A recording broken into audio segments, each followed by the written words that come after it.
One Louisville family, Thunder just isn't a tradition for them. It's about legacy. As the first planes for Thunder arrived at the Kentucky Air National Guard today, WLKY's DeAndrea Turner learned more about an Air Force pilot's journey back home. She joins us live at the waterfront with more. DeAndrea? Hi, Jennifer. Well, the F-16s, they were the first planes to arrive here, and soon, in 2 days, like you said, they're going to be flying above us here right at the waterfront park. And I spoke with one of the pilots who flew back here in 2024. He's going to be flying again, but I also spoke with another pilot who has roots right here in Louisville. It's a dream come true.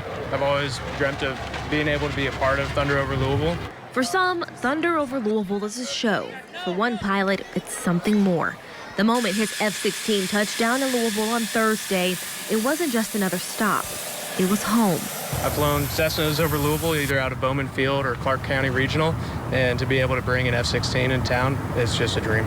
Air Force Captain Chase Bennett grew up here, watching these same skies, watching these same jets, and watching one pilot in particular, his dad. He flew F-16s from 85 to 95. After retiring, his father returned to the cockpit one more time, flying in Thunder itself, part of the very show now calling his son back.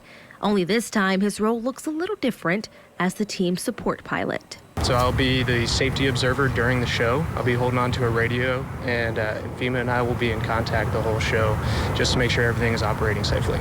And what a show it will be. 6 months of training leading up to F-16 slicing through the sky, pulling 9.4 Gs, just shy of the speed of sound. The F-16 is a multi-role fighter. It not only does air-to-air, but it's also an expert in air-to-ground, and it's kept America's enemies awake at night for the last 52 years. The kind of power that looks effortless, but never is. My hope is always that people just feel a little bit closer to the folks that are taking this airplane to bad places and keeping our enemies at risk around the world. If people feel a little bit closer to our combat capability, but also walk away and feel like they have a piece of America in their back pocket when they meet some of the members of our team. That feeling, that one that rattles your chest, connects past to present. A father in the sky years ago, now a son carrying that same legacy forward. I dreamt about it, and turns out if you hold on to it, it might just happen.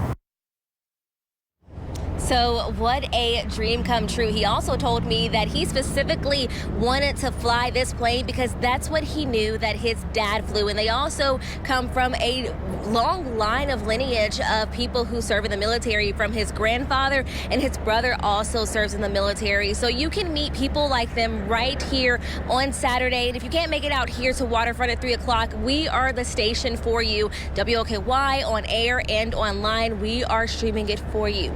For now, at Waterfront Park, DeAndrea Turner, WLKY News.